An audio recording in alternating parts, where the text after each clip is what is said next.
시간 하나님 말씀 마태복음 13장 31절로 35절입니다. 마태복음 13장 31절로 35절 신약 20페이지 21페이지에 있습니다. 다 같이 읽겠습니다. 시작. 또 비유를 베풀어 가라사대 천국은 마치 사람이 자기 밭에 갖다 심은 겨자씨 한 알 같으니 이는 모든 씨보다 작은 것이로되 자란 후에는 나물보다 커서 나무가 되매 공중의 새들이 와서 그 가지에 깃들이느니라. 또 비유로 말씀하시되 천국은 마치 여자가 가루 서말 속에 갖다 넣어 전부 부풀게 한 누룩과 같으니라. 예수께서 이 모든 것을 무리에게 비유로 말씀하시고 비유가 아니면 아무것도 말씀하지 아니하셨으니 이는 선지자로 말씀하신 바 내가 입을 열어 비유로 말하고 창세부터 감추인 것들을 드러내리라 함을 이루려 하심이니라. 아멘.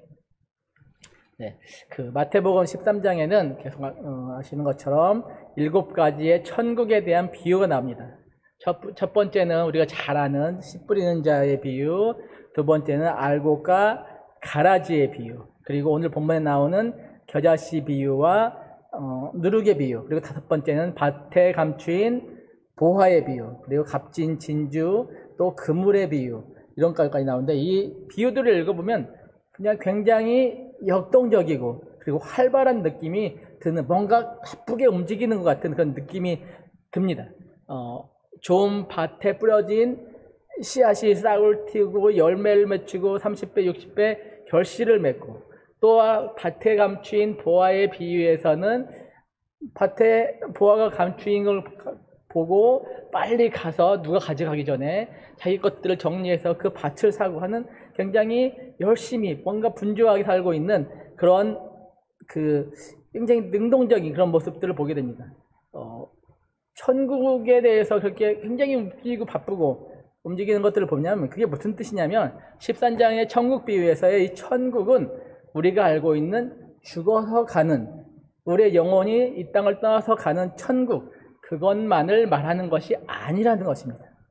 쉽게 말하면 우리가 학교 다닐 때 국가의 3요소 배우죠. 국민주권, 영토 계속 외웠었는데, 이런 것처럼 천국을 나라로 표현하면 그 주권이 하나님께 있는, 다시 말하면 하나님의 다스림 자체를 천국이라고 하는 것입니다. 우리가 예수님을 나의 구주로 고백하는 순간 우리는 하나님의 다스림 안으로 들어가게 되고, 그때부터 우리는 천국에 살고 있는 것입니다. 그런 표현을 하는 천국이 오늘 그 본문에 나온 천국이라는 거죠. 그런데 이 천국은 그냥 무기력하게 있으면, 예수 믿고 그냥 무기력하게 있으면 자동적으로 들어가는 건 천국이 아니라 그 천국 시민으로서의, 우리가 한국 국민이면 또 미국 시민을 가졌으면 그 시민의 그런 신분에 맞는 일들을 해야 되잖아요. 투표를 해야 되고, 미국 사람이면 미국 정부에 세금을 내야 되고, 아니면 한국 사람이면 한국 정부에 세금을 내고, 그다음에 군대를 갈 사람은 군대를 가야 되고, 그리고 국가에서 규정한 의무로서의 기본적인 교육들을 받아야 되고, 이런 것들을 해야 되는 것처럼 우리가 천국 시민이 되었으면 천국 시민으로서의 무언가 일들을 해야 된다고 오늘 비유를 통해서 말씀하고 계신다는 거죠. 신앙적으로도 어떤 천국 시민으로서의 삶을 요구하지만 동시에 우리가 살아가는 부분, 윤리적인 부분, 경제적인 부분, 정치적인 부분, 모든 부분, 우리가 살고 있는 삶의 부분에서 천국 시민으로서의 의무를 다하면서 살아가기를 요구한다는 것입니다. 오늘 본문에서 예수님은 천국을 겨자씨와 누룩으로 비유해서 말씀하셨습니다. 겨자씨로 비유하신 것은 천국은 지극히 작은 것으로부터 시작되지만 가장 놀라운 결실을 맺는다는 것을 의미하신 것입니다. 또 누룩으로 비유하신 것은 천국은 그 성장이 굉장히 빠른 것을 의미하는 것으로 복음의 능력이 굉장히 빠르게 세상을 변화시킨다는 것들을 얘기하는 것입니다. 겨자씨 비유를 보면요, 사실 우리가 겨자씨를 제대로, 물론 설교하시면서 예화로 조그맣게 갖고 와서 봐라 이렇게 본 적은 있지만, 잘 모릅니다. 저는 오늘 본문을 읽으면서 그 생각나는 옛날 일이 하나 있었는데요. 제가 어릴 적에 뭐 5살, 6살 이런 시절에 7, 8살까지 있었던 시골에 살았던 것 같아요. 시골에 살았었는데 그런 일이 하나 기억나는 일이 있는데 그 시골에서 살면은 농사 짓는 일을 많이 보는데 그래서 농사 짓는 그 할머니를 따라서 밭에 나가고 있는데 제 기억에 나는 게 하나 있어요. 그 할머니가 깨농사를 지셨는데 할머니 따라서 할머니는 일을 하시고 저는 깨밭을 다니는데 깨가 그때 어릴 때 제 키만 했을 거예요. 그런 데를 막 뒤졌는데 깨밭에 깨밭 밑에 새 둥지가 있었던 거예요. 새 둥지가 있어서 새가 새끼를 거기다가 알을 낳고 새가 왔다 갔다 하면서 그 밭을 돌보고 있었는데 너무 신기해서 보는데 곁에 계신 할머니께서 가까이 있으면 엄마 새가 못 오니까 가까이 가지 말라고 하셨던 기억이 있는데 그래요. 뭐 나중에 뭐 새 둥지가 어떻게 되는지 전혀 기억은 없지만 제가 겨자씨 비유가 나오고 새가 공중에 나는 새가 그 나무에 깃드니라 막 이런 표현이 나오면 그때 생각이 나요. 어쨌든 여기서 주님이 천국을 겨자씨로 비유하신 말씀은 천국의 시작에 대해서 그리고 그 놀라운 성장에 대해서 말해주고 있다는 것입니다. 예수님께서는 천국은 마치 사람이 자기 밭에 갖다 심은 겨자씨 한 알 같다고 하셨습니다. 앞에서 말씀드린 것처럼 예수님께서 한국에서 사역하셨다면 겨자씨 아니고 뭐 참깨씨나 들깨씨라고 말했을 수도 있을 것 같아요. 이런 씨앗의 특징은 그 씨가 굉장히 작은데 그거에 비해서 나무는 다른 것보다 더 크다는 거죠. 그런 얘기를 하기 때문에 그걸 예로 들으신 것 같은데 여러분도 뭐 혹시 뒷마당이나 조그만 농사 지어보시면 알겠지만 이 조그만 씨앗들이 자라가지고 얼마나 큰 그런 나무들이 풀 열리고 거기서 뭐 여름 내내 따먹을 수 있는 깻잎과 고추가 열리고 이런 것들을 경험해 보셨잖아요. 그런 기억으로 이 말씀을 보시면 쉽다는 거죠. 그러면 이런 그 작은 씨앗에서 어떻게 그렇게 큰 풀과 나무들이 나오는지 겨자처럼 그 조그만 겨자 그 씨에서 큰 나무가 나올 수 있는지 그 해답은 그 씨앗이 아무리 작아도 그 씨앗 안에 생명을 포함하고 있기 때문이라는 거죠. 그 안에 생명이 존재하기 때문이라는 것입니다. 정말 주님이 이 비유를 통해서 복음 안에 들어있는 생명은 이 겨자씨와 같은 능력이 있기 때문에 아주 작아 보이고 부족해 보이고 별거 아닌 것 같아 보이고 세상 나가면 굉장히 찌질해 보이고 이렇게 보일 수도 있지만 그 안에 들어있는 생명은 아주 커다란 나물 정말로 그런 능력이 있기 때문에 말씀하신 것입니다. 이 생명의 역사, 우리가 가지고 있는 그 복음의 생명의 역사는 정말로 가장 작은 겨자씨와 같은 그런 존재로 보였지만 오늘날에 이르러 보면 그 복음이라는 것이 아주 작게 뿌려진 복음이 온 세상을 덮는 모습들을 우리가 볼 수 있는 것입니다. 정말 이 겨자씨가 처음 등장한 것은 우리가 잘 아는 것처럼 예수님입니다. 예수님이 이 땅에 오심으로써 겨자씨가 등장했던 것이고 우리가 계속 그 로마서 설교를 듣고 있는데 그 한 사람이 오셔서 세상의 역사를 바꿔놓고 우리 세상의 운명을 바꿔놓는 거기까지 가게 했고 또 새로운 그 세상을 우리 앞에 열어놓았던 것입니다. 왜냐하면 예수님께서 바로 생명 자체이시고 또 하나님의 생명이 되시기 때문이라는 거죠. 그리고 이 씨앗은 또 복음의 능력을 얘기합니다. 예수님의 12제자들 보면 정말로 그냥 그 동네에서 겨우 먹고 사는 촌부들이었잖아요. 그냥 그런 사람들이었는데 이런 사람들이 복음을 들고 세계를 움직일 위인이 되는 사람들이 아니었다는 거죠. 그냥 갈릴리에서 고기 잡고 살아가는 그래서 기껏해서 자기 처자식 건사하고 살면 잘하는 안 굶기고 살면 그게 성공한 인생으로 보는 그런 사람들이었는데 그들을 데리고 그들이 들고 나간 그 복음이 온 세계를 정복했다는 거죠. 이것은 그런 능력이 그들에게 있었던 것이 아니고 그들이 가진 복음에 다시 말하면 예수님으로부터 전해진 하나님의 능력 그 복음의 능력 때문에 이런 일이 벌어졌다는 것입니다. 하지만 이 겨자씨가 밭에 뿌려져서 새들이 드나들며 쉴 정도로 크기까지는 농사를 지어보신 분들은 다 알지만 저절로 되는 게 하나도 없잖아요. 겨자씨가 복음이라면 이 복음이 밭에 뿌려진 이후에 싹이 날 때까지, 그리고 싹이 나서 그게 크면서 꽃이 피고 열매를 맺을 때까지 얼마나 많은 사람들이 수고와 희생이 필요한지 아시는 것처럼 이 복음도 자그마한 씨앗이었던 예수님이 정말로 베들레헴에서 시골에 여기 떨어진 예수님의 그 씨앗이 싹이 나고 지금 그래서 온 세계에 퍼지고 세상 곳곳에서 많은 지치고 공고한 사람들이 그 그늘로 와서 쉼을 얻고 생명을 얻게 되었는데 그것이 저절로 된 것이 아니라는 거죠. 우리도 또한 마찬가지예요. 우리에게 우리가 초대교부터 시작된 신앙의 선배들이 흘린 피와 수고 덕분에 공중에 나는 새와 같이 지치고 곤고한 우리가 쉼을 얻게 된 것이죠. 마찬가지로 우리처럼 지치고 공고한 새와 같은 많은 영혼들이 지금도 겨자나무 그늘을 필요로 하겠다는 것이죠. 우리의 신앙의 선배들이 그리했던 것처럼 우리도 그 영혼들이 쉼을 얻을 수 있도록 겨자밭을 가꾸는 심정으로 우리에게 주신 하나님 나라 백성들의 의무를 다하며 살아가도록 성령님께 구하고 또한 우리가 그렇게 살아가야 할 것입니다. 천국을 소유한 자답게 이미 천국의 시민답게 살아가야 하고, 그리고 아직도 하나님의 다스림 밑으로 들어오지 않아서 못해서 쉼을 얻지 못한 영혼들이 쉼을 얻도록 내가 이미 경험한 겨자밭의 즐거움을 다른 사람들도 경험하도록 섬겨야 할 것입니다. 주님께서 오늘 말씀 주신 또 다른 하나의 비유로 천국은 마치 여자가 가루 서말 속에 갖다 넣어 전부를 부풀게 한 누룩과 같으니라고 말씀하셨는데요. 누룩은 여러분이 잘 아시는 대로 이스트예요.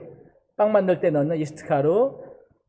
그리고 한국 사람들은 효모라고도 하는데 따뜻한 물에 이스트와 설탕을 넣어서 녹인 후에 그것을 밀가루를 반죽해서 따뜻한 곳에 놔두면 엄청나게 부푸는 것 보실 수 있잖아요. 저는 그거보다는 막걸리로 반죽해서 놔둔 밀가루가 부푸는 것도 많이 봤는데 똑같은 것이니까 이스트가 들어있는 거니까 어쨌든 간에 누룩을 가지고 천국으로 비유하신 것은 복음이 가만히 있지 않고 계속해서 성장하고 또 성장하는 것을 말씀하시는 성장하는 그런 생명력을 말씀하시는 것입니다. 여기서 말씀하신 가루 서말은 지금 우리가 알고 있는 단위로 환산하면 14kg 되고 파운드로 얘기하면 30파운드가 넘는 32, 3파운드가 되는 양입니다. 예수님이 말씀을 들을 때 거기 있는 제자들은 그 많은 밀가루에다가 이스트를 넣어가지고 부풀면 얼마나 많이 부풀겠어요. 막 부풀어 오르는 그 모습들을 상상하는데 그런 부풀어 오르는 그것들을 상상하면 이 말씀을 들었기 때문에 더 생생하게 들었을 것 같아요. 이처럼 누룩이 가루 속에서 나타난 능력이 천국을 이루는 복음의 생명력, 복음이 그냥 내가 하나 예수 믿고 천국 가자 이것이 아니라 나 믿고 너 믿고 내 옆에 있는 사람 믿고 그래서 계속해서 세상이 변화되는 그런 것들을 표현하는 것이라는 거죠.